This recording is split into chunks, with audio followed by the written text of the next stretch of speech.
ما داده‌های پرسشنامه را به این شکل به سیستم وارد می‌کنیم. هر چند تا پرسشنامه داشته باشید به اون تعداد سطر از SPSS را باید پر کنید. خب اگه دقت کرده باشید روش کدگذاری پرسشنامه به این شکل بود.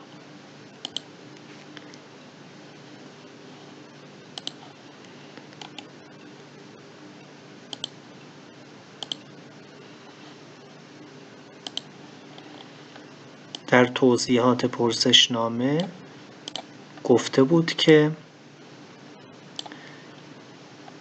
کاملا مخالف کدش 1 نسبتا مخالف 2 به این شکل تا 6. اما برخی سوالات کدگذاریشون معکوس بود. سوالات 10 11 13 20 21 24 26 27 28 و 31 کدگذاریشون برعکسه، یعنی کاملا موافق 1 نسبتا موافق 2 الی آخر. ولی ما موقع وارد کردن داده ها به SPSS اینو رعایت نکردیم و لازم هم نیست رعایت کنید چون کارتون سخت میشه اینجوری. بعد از اینکه داده ها را وارد کردید SPSS این قابلیت را داره که شما کدهای این سوالات را عوض کنید. برای انجام این کار به صورت زیر عمل میکنیم. پس الان من میخوام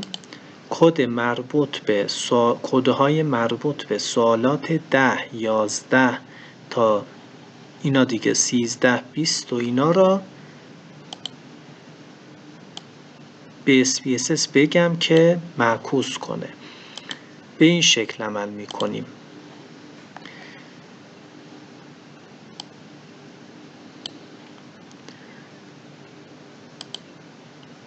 میرید ترانسفورم، میتونید یادداشت کنید ترانسفورم recode into same variable recode into same variable یعنی دوباره کدگذاری کردن در همون مکانی که قبلا کدهای متغیرها را وارد کرده ایم. recode into same variable اینو میزنید. خب کدوم سوالات باید کدشون عوض بشه؟ اونا را باید انتقال بدید به کادر سمت راست.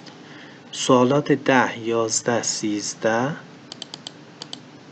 10 11 13 20 21 24 20 21 24 26 27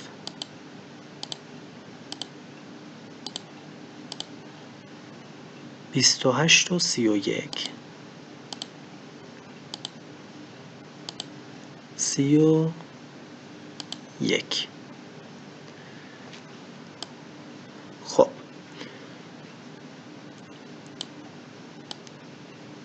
از 10 شروع شده. خب حالا ببینید 10 برای فرد اول 4 برای فرد دوم 0. حالا 0 که میسینگه. 11 هم هست برای فرد اول 5 برای فرد دوم 3. 11 رو در نظر بگیرید 5 باید چند بشه؟ 5 نسبتاً موافق بود دیگه. ما 5 دادیم در حالی که باید 2 بشه.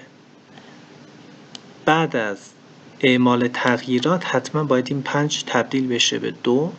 3 هم تبدیل بشه به 4. 3 کمی مخالفم بود که اینجا باید 4 بشه. خب بعد از اینکه متغیرها را انتقال دادید به کادر سمت راست روی old and new values کلیک میکنید. خب old values یعنی مقدار قبلی، new value مقدار جدید.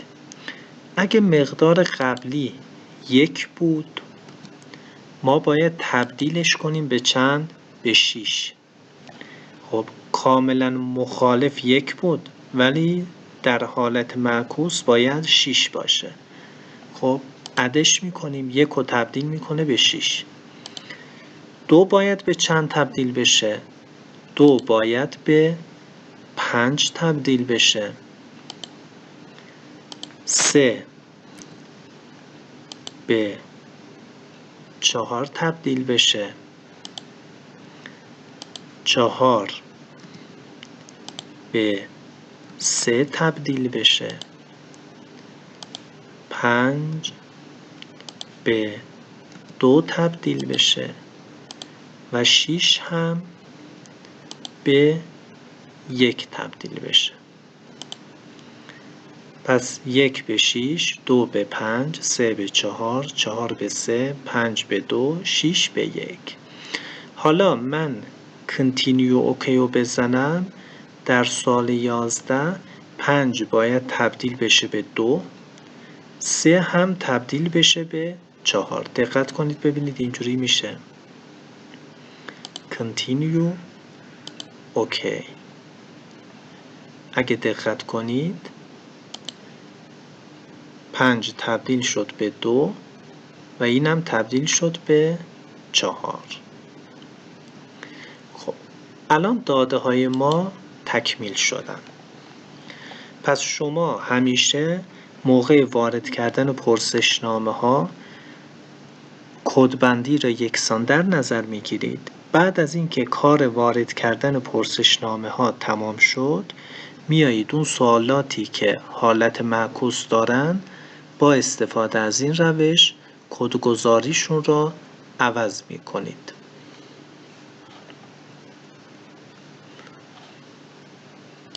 حالا اینجا که مثلا تو سوال 11 5 بود ما تبدیل کردیم به 2، در قسمت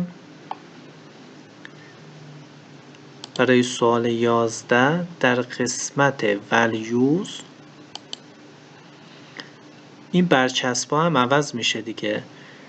الان 2 که اینجا هست باید چی بشه؟ نسبتاً موافقم بشه. نسبتاً موافقم.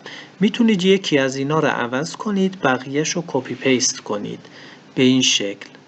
0 که میسینگ، کاملا مخالف باید بشه چی؟ کاملا مخالف باید بشه 6. اینو 6 میکنم، چنجش میکنم. چون قبلا 6 یکی دیگه بود چنجش میکنم، 6 شد کاملا مخالف. خب 2 که نسبتاً مخالف بود الان باید بشه 5. اینو 5 میکنم، چنجش میکنم، اوکی. 5 هم شد نسبتاً مخالف. 3 کمی مخالف بود الان باید تبدیل بشه به 4. این 3 را 4 میکنم، چنجش میکنم، 4 هم شد کمی مخالف. 3 کمی موافقم. اینجا می‌نویسم 3 دیگه، از این به بعد باید بنویسم کمی موافقم.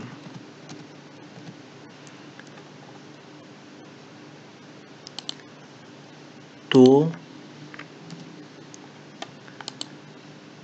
نسبتاً موافقم.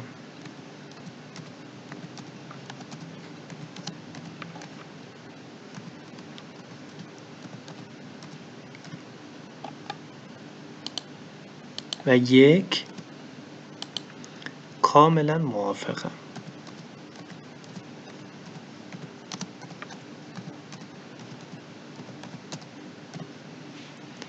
ادش میکنم. خب الان 1 شد کاملا موافق، 2 شد نسبتاً موافق الی آخر. این برای سوال 11 بود. خب برای کدوم سوالات این باید انجام بشه؟ سوال 10 13 20 به این شکل عمل میکنیم.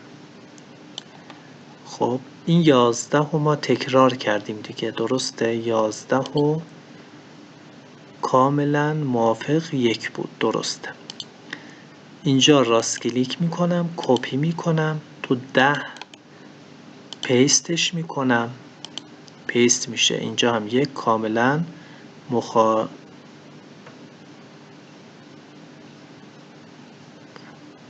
نشد، ما تو 11 انجام دادیم دیگه. 10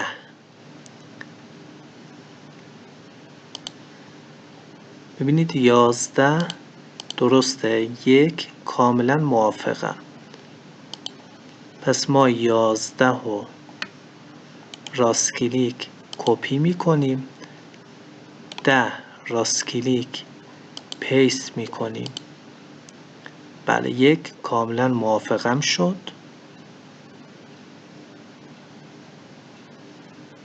برعکس شد دیگه. سوال 13. سوال 13 هم باید اینجا پیست بشه. 20 21 24 20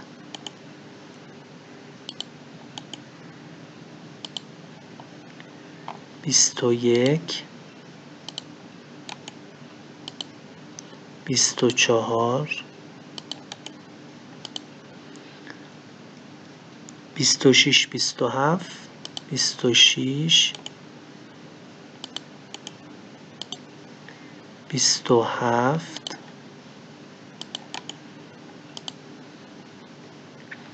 28 و 31 31 پیست. حالا این برچسب دادن به مقادیر متغیرها هم درست شد. یه بارم سیوش میکنم که خیالم راحت بشه.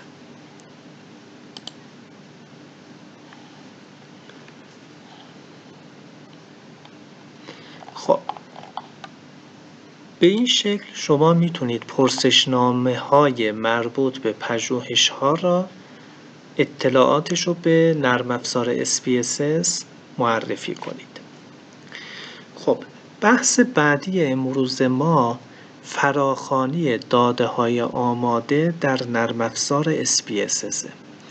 ببینید یه سری داده های آماده در خود نرم افزار SPSS وجود داره که ما میتونیم در پژوهش هامون یا در یادگیری هامون از اونها استفاده کنیم و کتابی هم که معرفی کردم تا آخرش با یکی از این مجموعه داده ها پیش رفته. خب عنوان بحثمون میتونه این باشه، اگه میخواید بنویسید: روش فراخوانی داده های آماده در نرم افزار SPSS. روش فراخوانی داده های آماده در نرم افزار SPSS. برای انجام این کار این مراحل را طی می‌کنید. میرید فایل، اوپن، دیتا، مکانی که نرم افزار SPSS اونجا نصب شده که معمولاً درایو سیه.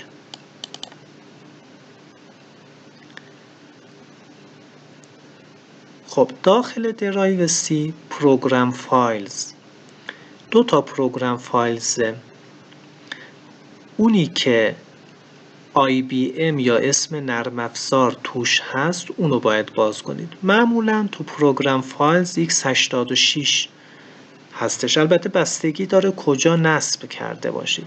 من اول پروگرام فایلز x86 را چک میکنم ببینم IBM اینجاست. بله IBM اینجاست.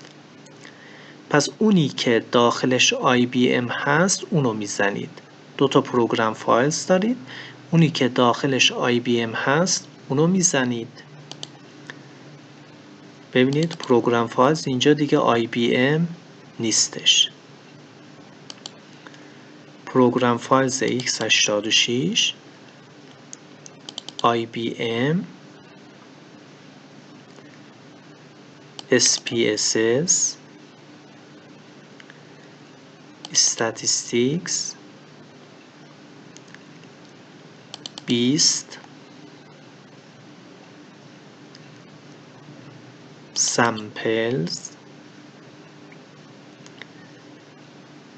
English.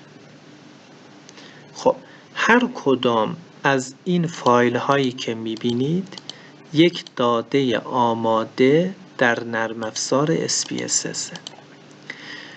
مجموعه داده هایی که کتاب با اون کار کرده اسمش هست Employee Data، یعنی داده های استخدامی. اینا هم به ترتیب حروف الفباست. این فایل Employee Data یعنی داده های استخدامی.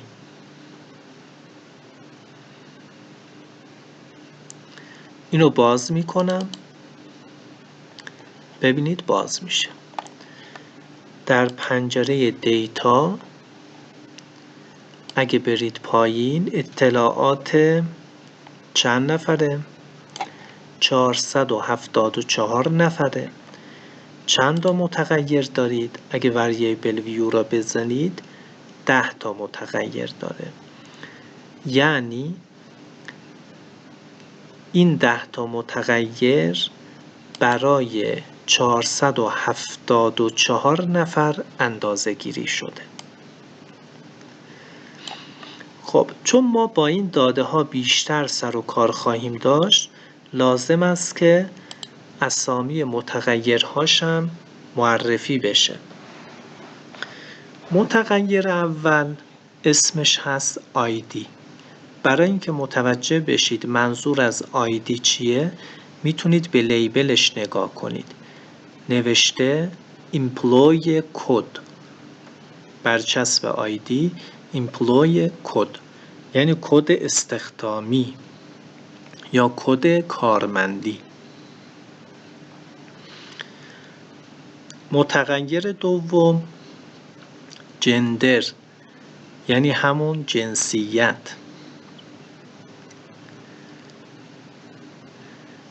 متغیر سوم بیدیت یعنی چی؟ به برچسبش نگاه کنید نوشته Date of Birth یعنی تاریخ تولد. تاریخ تولد کارکنانه. خب اگه به تایپش هم نگاه کنید دیت رو انتخاب کرده. روی این کلیک کنید. ما که معمولا از نامریک یا استرینگ استفاده می کردیم، اینجا برای تاریخ تولد دیت رو انتخاب کرده، چون ساختار تاریخ تولد یه خورده فرق میکنه. خب حالتهای مختلفی از تاریخ تولد داره که اولی را انتخاب کرده، که البته برای پژوهش‌های ما این دیت زیاد به درد نمیخوره. چهارمین متغیر EDUC.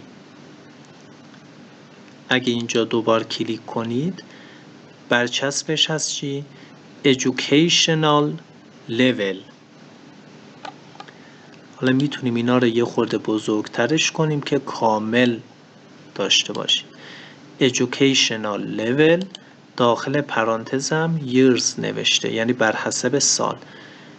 Educational Level یعنی سطح تحصیلی یا سطح آموزشی بر حسب سال. چند سال آموزش دیده یا تحصیلاتش بر حسب سال چند ساله. متغیر پنجم جاب کت. متغیر پنجم جاب کته. مخفف چیه؟ employment category، یعنی رسته استخدامی، رسته شغلی، رسته استخدامی یا رسته شغلی. خب برای اینکه ببینیم رسته های شغلی چجوری هستن میتونید به values مراجعه کنید. مقابل این دکمه values رو بزنید. اینجا نوشته 0 missing، اگه داده گم شده داشته باشه، کسی پاسخگو نباشه به این سوال 0 میزنه. 1 کلریکال. کلریکال یعنی دفتری یا کارمندی، پس کد 1 برای رسته دفتری یا اداری. 2 کاستودیال یعنی خدماتی، پس کد 2 نشان دهنده رسته خدماتیه. کد 3 منیجر مدیریتی، پس کارکنان این وزارتخونه یا اداره 3 تا رسته شغلی دارن: 1 کلریکال یا دفتری، 2 کاستودیال یا خدماتی، 3 منیجر یا مدیریتی. متغیر ششم سالری یعنی حقوق، برچسبش هست current salary، حقوق جاری. current salary حقوق جاری یا حقوق سالیانه جاری. salary یعنی حقوق سالیانه. current salary یعنی حقوقی که الان داره میگیره، الان که کارمنده سالانه چقدر پول میگیره. 7 سالبیگین، مخفف beginning salary یعنی حقوق اولیه. موقع استخدام، اولین باری که استخدام شده بود، سالانه چقدر حقوق می گرفت. متغیر هشتم جاب تایم، برچسبش هست months since hire. months since hire یعنی چند ماهه که اینجا استخدام شده، سابقه کاری در این شرکت که داره کار میکنه. months since hire یعنی چند ماهه که اینجا کار میکنه. متغیر نهم پریویکسپه، مخفف previous experience. previous experience یعنی تجربه قبلی، داخل پرانتز months بر حسب ماه، تجربه قبلی بر حسب ماه. و متغیر آخر مینوریتی. مینوریتی یعنی اقلیتی.